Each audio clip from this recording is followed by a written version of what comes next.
इसमें भी ये बोला जा रहा था, जो मैं आपको बता रहा था कि ये जो जहाँ भी आर्टिकल्स थे कि जो सिर्फ ये नहीं था कि जहाँ पकड़ा गया, साथ में उसके एमुनेशंस भी थी, बंदूक भी थी, और उसमें ये बताया गया कि ये चीज़ें बांग्लादेश के थ्रू आ रही हैं, नेपाल बॉर्डर को भी यूज़ किया जा रहा है। तो मेरा पूछने का सवाल ये था कि ये जो हमारी साथ की कंट्रीज़ हैं, जैसे हमारी सिक्योरिटी फोर्सेस हैं, उधर की भी तो सिक्योरिटी फोर्सेस हैं। तो क्या ऐसा हो सकता है कि बांग्लादेश या नेपाल या मे बी जैसे चाइना, कौन-सी सबसे इस वक़्त सेंसिटिव कंट्री है? जैसे टर्की में भी वो गए। तो क्या ये देश कहीं से इंडिया के अगेंस्ट काम कर रहे हैं? क्या ये भी ऐसा हो सकता है कि वहाँ से उनका कुछ देखो, नेपाल की कोलैबोरेशन? टेरिटरी हमेशा से प्रयोग की गई है, ये ऐतिहासिक तौर पर हुआ है। बांग्लादेश की टेरिटरी का प्रयोग हो रहा है और पहले म्यांमार की टेरिटरी का प्रयोग होता था। तो ऐसा नहीं है कि ये कोई टेरिटरीज हैं जो बड़ी फ्रेंडली टेरिटरीज हैं इंडिया को लेकर इस लॉन्ग रन। कुछ इन टेरिटरीज के अंदर एलिमेंट्स जरूर हैं जो जाहिर सी बात है कि इस एंटी इंडिया सेंटीमेंट को एक्सप्लॉइट करने में उनकी मदद करते हैं। और यहाँ पर अगर आप देखो तो चाहे म्यांमार हो, बांग्लादेश हो, नेपाल हो, तीनों का एक पोरस बॉर्डर है। आज अगर नेपाल और इंडिया की बात करें तो लैंड लेवल पर नेपाल इंडिया को बॉर्डर क्रॉस करने के लिए देयर आर 21 चेक पॉइंट्स। और आपको क्या लगता है कि इतनी बड़ी सीमा जो नेपाल और भारत के बीच में है, उसमें क्या सिर्फ 21 जगहों से आप बॉर्डर पार कर सकते हो? You can cross the border through any other place which is not a dedicated check point. और वहां पर बॉर्डर पिलर्स भी जो हैं कई जगह पर इस तरीके से डिजाइंड है कि आप उनको टाप के भी क्रॉस कर सकते हो। ओपन बॉर्डर है दोनों देशों के बीच। तो ये वल्नरेबिलिटी एक्सप्लॉइट होती है, ऐसा नहीं है। और अगर आप ये कहो कि नहीं पूरी सीमा पे हर 10-10 मीटर पे एक सिक्योरिटी फोर्स खड़ा कर दे तो वो तो होने नहीं वाला। जेएनजी को भेज देते हैं वहां पे अगर आप बोलो तो। उनको अगर इतना कंसर्न है, क्योंकि ट्वीट डालते हैं सुबह से रात कंसर्न होकर देश के लिए। इनको आप बोलो जेएनजी को कि यार आप एक काम करो, मैंने एक ना सजेशन दिया था कि हमारे इंडिया में ना जो पॉलिटिशियंस और सिविल सर्वेंट्स के बच्चे हैं ना, और साथ में ये जेएनजी मैं आज ऐड कर देता हूँ, इनको एक मैंडेटरी कॉन्स्क्रिप्शन कराओ आप। 18 साल के बाद इनको 2 साल मैंडेटरी मिलिट्री सर्विस कराओ, उसके बाद देखो देश में क्या सॉल्विंग प्रॉब्लम होती है। आप सारे आईएएस ऑफिसर्स के बच्चे जो आज की डेट में 12वीं पास करते ही अमेरिका जाके वहां पढ़ जाते हैं ना, क्योंकि इनकी सेटिंगें होती हैं सबकी। इनको ट्रेनिंग भी बाहर से करनी होती है और फिर सेटल भी वहीं होना होता है। इनको सबसे पहले आप ये बोलो कि नहीं, तुम्हारे बच्चों को पहली बात तो मैंडेटरी सरकारी स्कूल में एडमिशन लेनी होगी, तुम्हारा बच्चा प्राइवेट में नहीं जाएगा।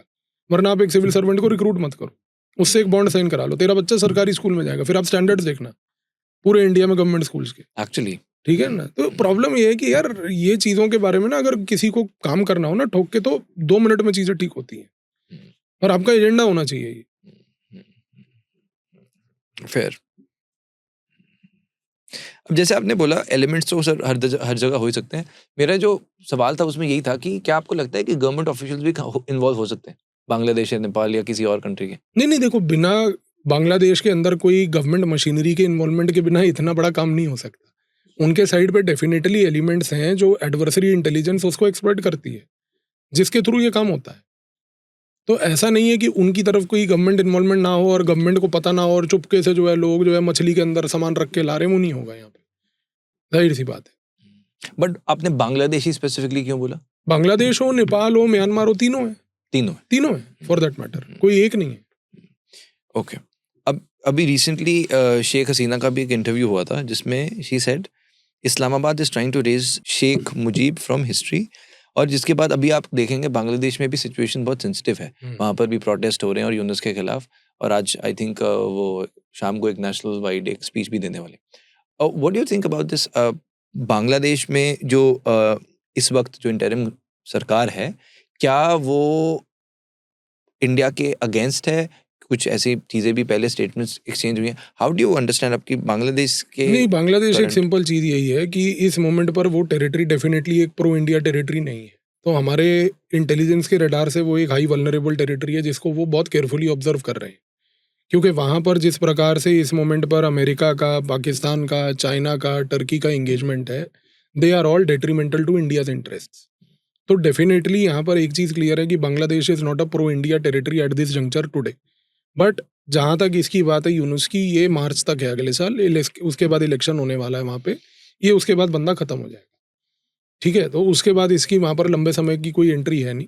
ये चाहे वहाँ पर अपने आप को एक यंग नेता प्रमोट करके चुनाव लड़ ले और 4-5 सीटें जीत ले, बट अदरवाइज इसके बियॉन्ड उसकी कोई हैसियत नहीं है वहाँ पर। तो उसने पूरा इलेक्शन का प्रोसेस डिले इसलिए कराया था कि he wanted to tap that कि भाई मुझे भी कुछ सीटें मिल जाएं, तो मैं एक बाइपोलर पॉलिटिक्स जो वहाँ पर बांग्लादेश की है उसमें एक थर्ड फोर्स बन के वहाँ पर इमर्ज कर जाऊं। शेख हसीना क्या रिटर्न करेंगी? नहीं, लगता है? शेख हसीना रिटर्न करे या ना करे, दैट डिपेंड्स अपॉन कि फ्यूचर में मार्च के बाद बांग्लादेश में क्या होता है। पर शेख हसीना की जो पार्टी के कैंडिडेट्स हैं, अगर वो इंडिपेंडेंट उतरते हैं और वहां पर जो दूसरे ऑल्टरनेटिव्स आने वाले समय में खड़े होते हैं, तो then people of Bangladesh have to decide what to select. जैसे आपने बोला इस वक्त जो बांग्लादेश है वो एंटी इंडिया है, do you think Afghanistan is pro India? 100% हमेशा से ही था। अब अगर आप देखो तालिबान भी? 2021 से, हाँ पर तालिबान पहले पाकिस्तान के साथ नहीं था? हाँ बिल्कुल था, वो पुराना तालिबान था, ये नया तालिबान है।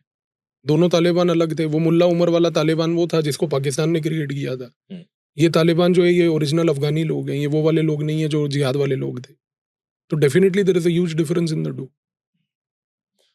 फ्यूचर में आगे चलकर क्या है, अभी अफगानिस्तान और पाकिस्तान की सिचुएशन बहुत सेंसिटिव है, कभी अटैक होता है, कभी हर दूसरे दिन अटैक होता है। उनके मिनिस्टर्स भी बोल देते हैं कि हम अब अभी रिसेंटली के अफगान के मिनिस्टर ने भी बोला कि अब हम पाकिस्तान का रूट भी डाइवर्ट कर रहे हैं, हम बाहर से जाएंगे। तो आपको लगता है आगे चलकर एक फुल स्केल वॉर अफगानिस्तान और पाकिस्तान के बीच हो सकती है? देखो, एक full scale war Afghanistan Pakistan के बीच होना हो, इतना ज़रूर है कि ये दोनों देश अब लॉन्ग टर्म में स्टेबल नहीं रहने वाले। क्योंकि पाकिस्तान की जो उम्मीद थी कि हम तालिबान को एक क्लाइंट बनाकर उसको यूज़ कर लेंगे, वो चीज़ नहीं हो सकती।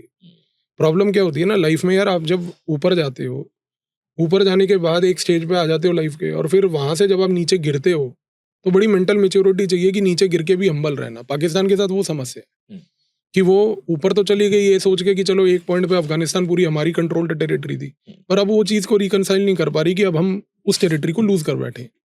तो ये समस्या है उसके साथ।